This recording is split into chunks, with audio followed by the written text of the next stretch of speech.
Kachuk and scores! Shabbat curled and drives and scores! And the Senators win it. 5 apart, another chance, Matheson scores! Drake Matheson, and dropped it. Green, Green again, scores!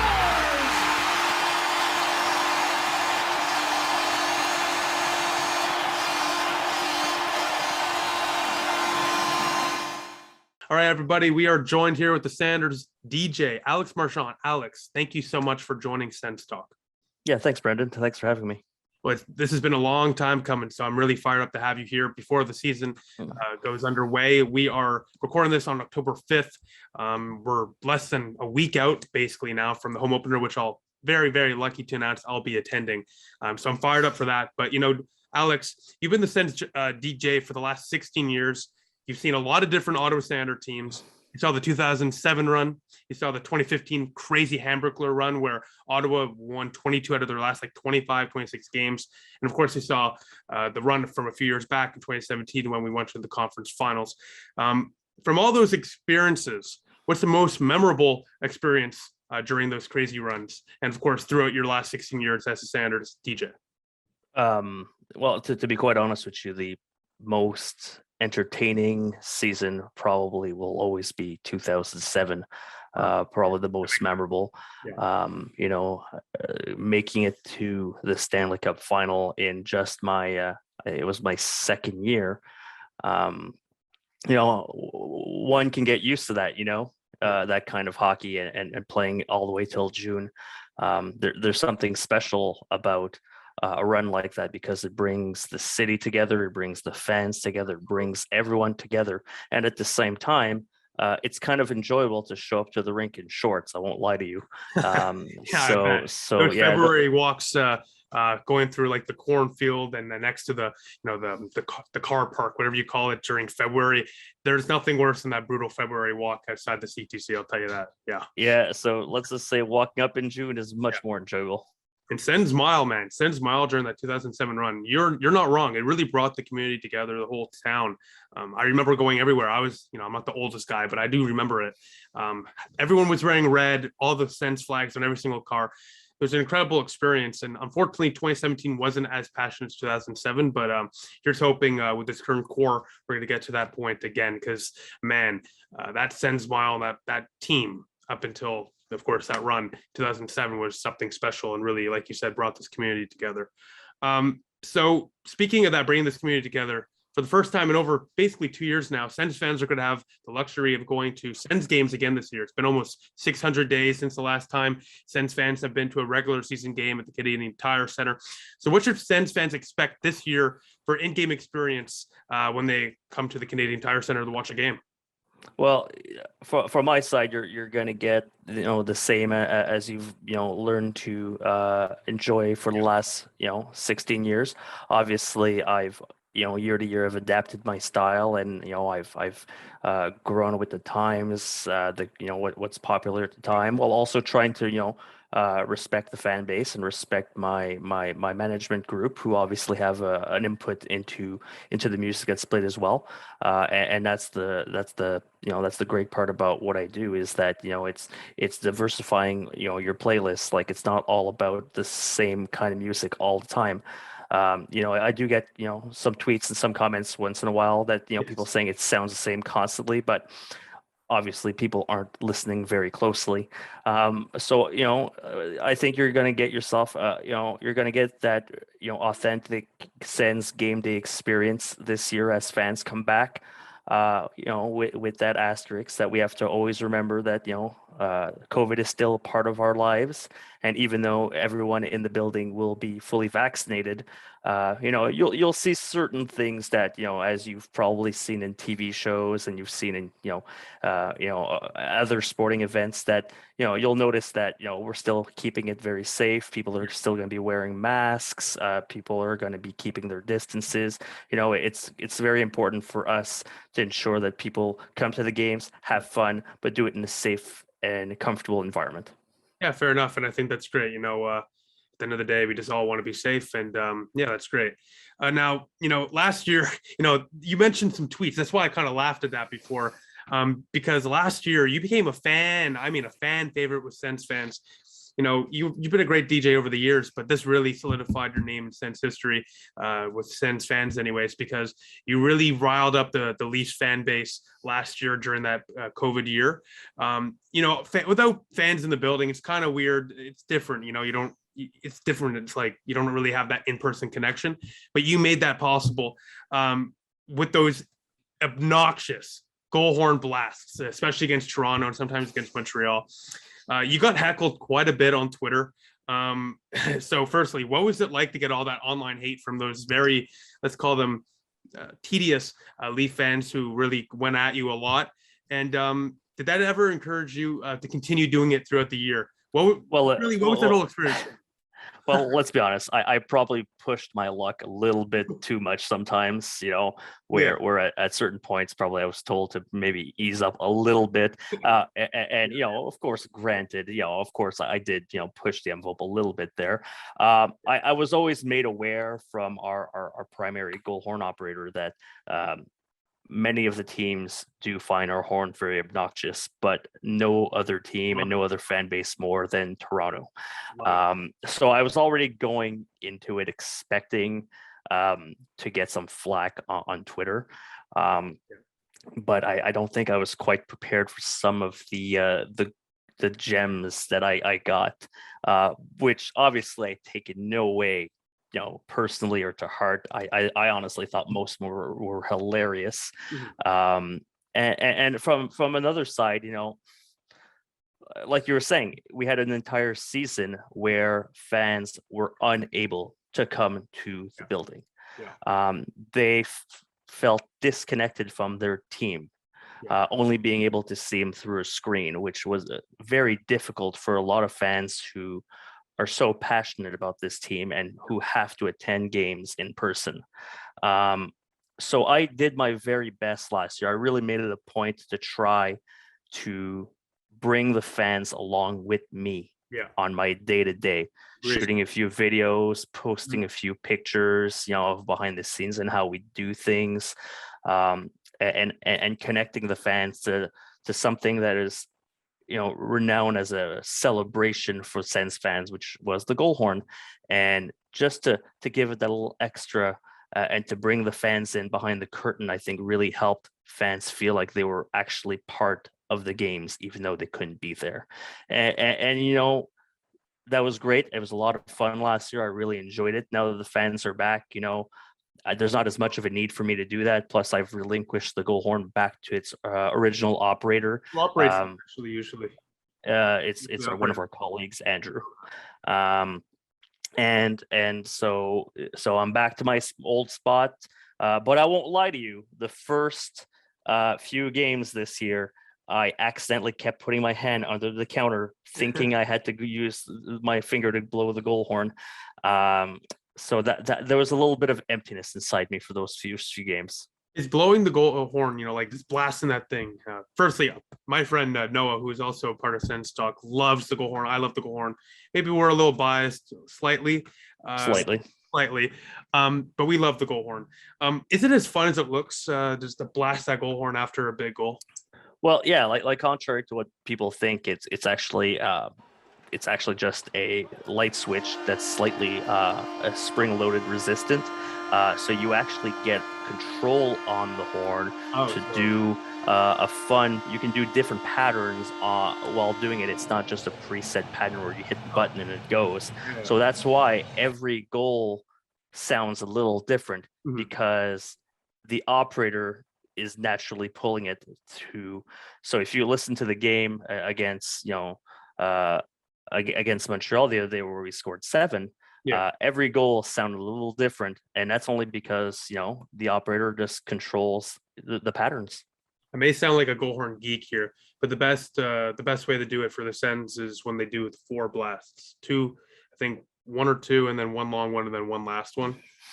I know I sound like a geek here, but I'm gonna be honest.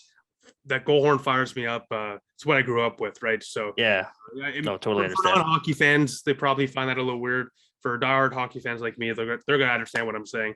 Yeah. But yeah, for sure, absolutely. I think the goal horn is something that's universal for a Sens fan. Like you said, the disconnect because of COVID, watching watching all the games through a screen Yeah. person. That goal horn is something that still connect you to the game. Absolutely. Connect you to that in-game experience too. So Absolutely. Yeah. like you said, yeah, that really brought a lot of Sens fans on for the ride, and more importantly, made them feel like, oh, hey, you know what?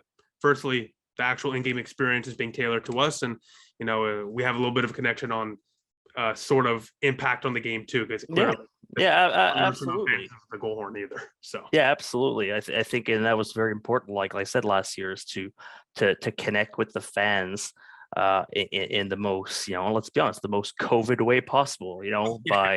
By Twitter and by social media.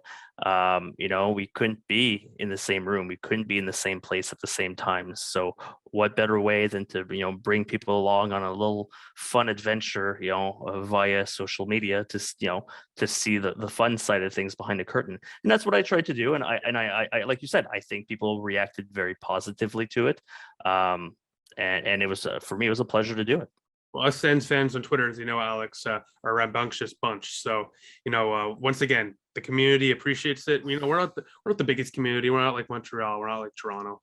But we're a passionate community with a lot of great content creators. So it's just awesome. I would argue probably the most creative community. Agreed, by far. Like it's superb. Firstly, the fact that all these Twitter accounts including us obviously too, but everyone putting out all this great content, all the podcasts, memes. Finnegan's Ghost, for example, on Twitter, he's fantastic. So there's so many great content creators on from Sens Twitter. It's just awesome. Absolutely, it's just awesome to see all these connections between the organization, like yourself, anyways, and the community itself. So we need more of that right now between the fan base and the organization. So hopefully, you're just the beginning to that. Now, Ian Mendez pointed out the other day that you guys, I don't know who's exactly managing this, but in the in-game experience department, whatever you want to call it, the entertainment department, you guys dropped the power play, ha ha ha, yes. Sound effect. That was a big staple to the end of last year because it's Sens Sickos. And it was a part of the few preseason games that we saw this year before last night against Toronto. What went into that decision to drop the Sens Sicko sound effect?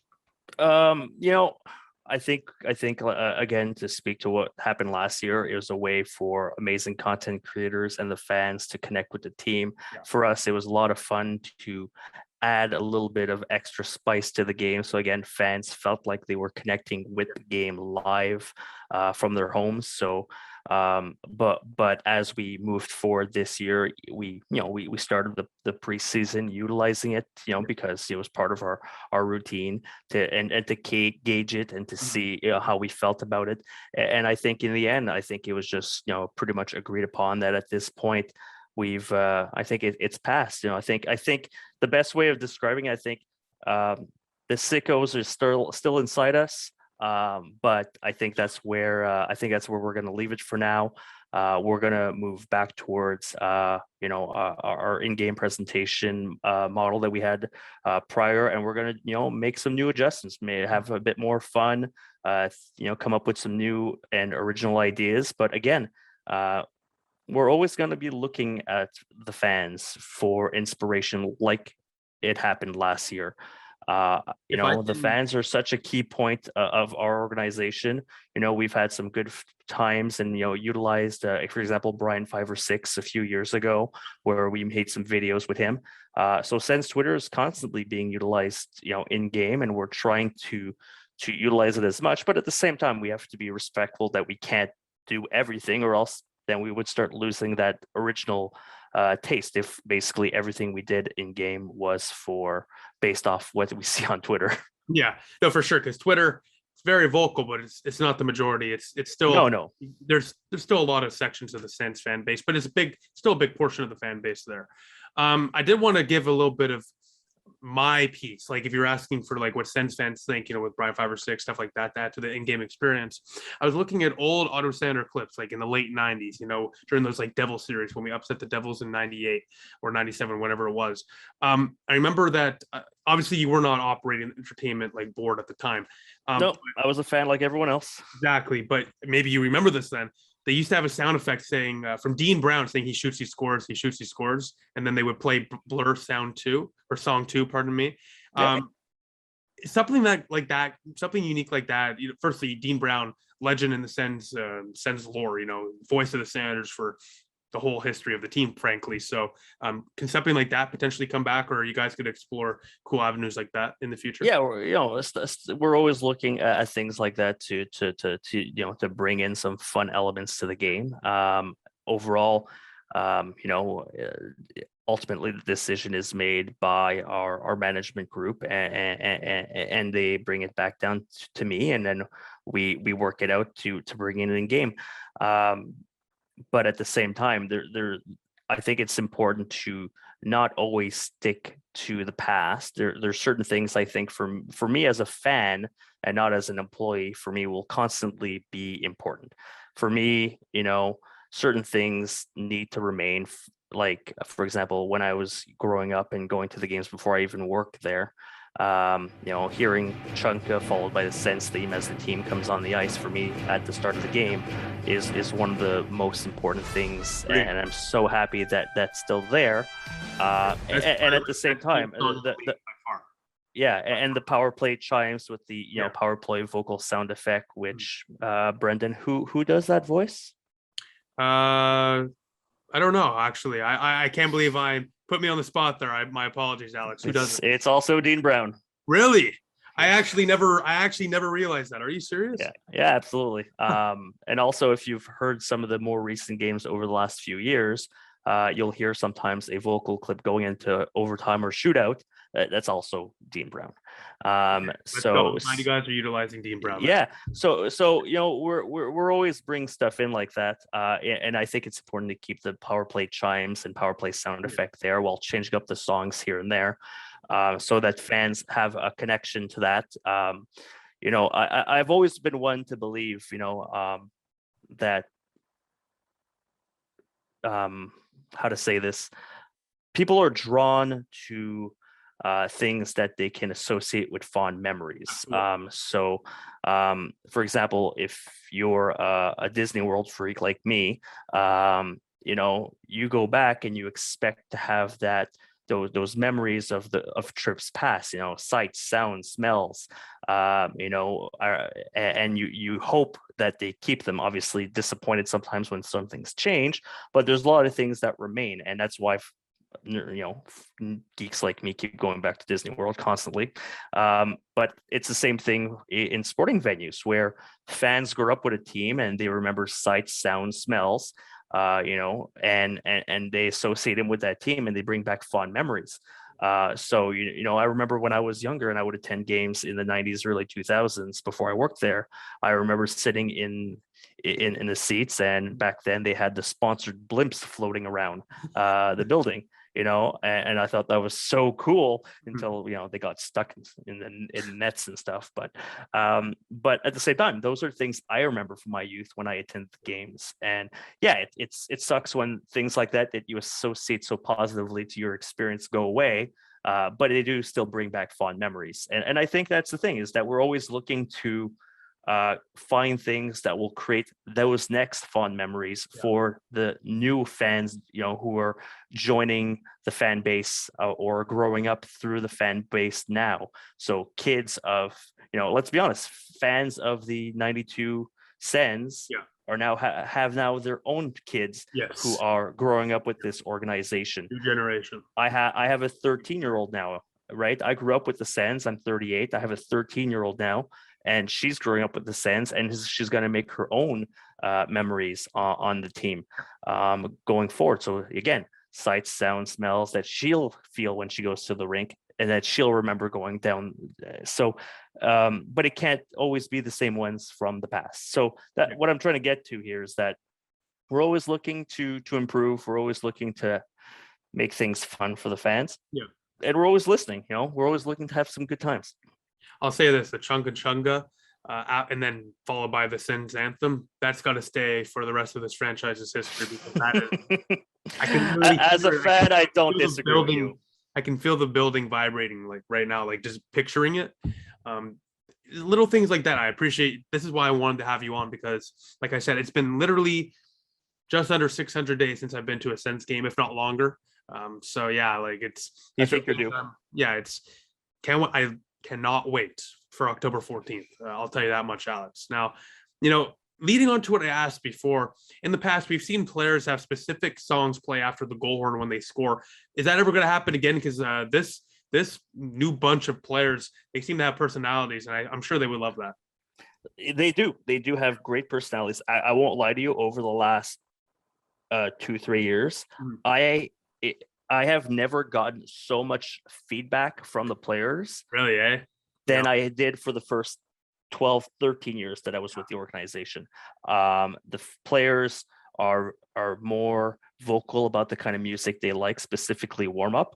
I'll give you a scoop, Brendan. You're the first to know this. Go, thank you very much. The warm up mix was not made by me this season. Oh. It was made by DJ Delzato. Michael Delzato coming in clutch for the boys. Let's go. Exactly. It's so great to have the players picking their music and being involved and caring so much about that part of the game. And it's absolutely wonderful. For me, now as for player specific goal songs, well, a long time ago, they changed the approach. They went to a one team, one song approach. They felt that it was more conducive to the team at the time. From my side, on a operational level, much simpler, obviously, because I'm not always watching the games. Back then, I actually had a spotter who would work the games with me to watch the games for me, to let me know who was scoring, and so I could hit the right button. Give me that job. Give me that job. I'll help you out, Alex. But yeah. It's a logistical challenge for sure when each player has a goal song. But at the same time, I wouldn't be against it if it came back, because like you said, the players seem to have very creative, very fun personalities that seem to draw into the musical world, and that's true. However, one thing that you'll hear is that at the end of every game during 3 stars, the players will actually have a specific goal song, or a specific song that's going to be played if they actually get a star at the end of the game. Okay. And if there's a moment that we're highlighting for that player, there is a song, because we did survey them, and we asked them to provide us a song that they would actually like, for example, as a Major League Baseball walk-up song. And we're utilizing that basically to use that for situations like that. So, we got a lot of players' feedback. So a lot of players provided their songs that they like. So we'll be able to utilize that there, but probably not in the goal song area. Are we going to see a duo between you, Alex, and Mr. DJ Delzato in the near future? I'd prefer him to stay on the ice. Mr. Delzato is on the ice. That means he's doing his job very well, which I know he always does. So I prefer that he keeps going to what he's good at, and I'll try to keep doing what I feel I'm good at. Besides that, Alex, thank you so much for joining, man. Much appreciated. We've been doing this we've been talking back and forth for a really, really long time. And, I look forward to, firstly, hopefully hearing the goal horn blasted again by Andrew throughout this year. And I look forward to hearing Michael Delzato's playlist on October 14th. And of course, I look forward to speaking to you soon, Alex, and hopefully we can get you on again. Yeah, thanks, Brendan. It was great being on. Pleasure. Thanks again, Alex. Have a good one.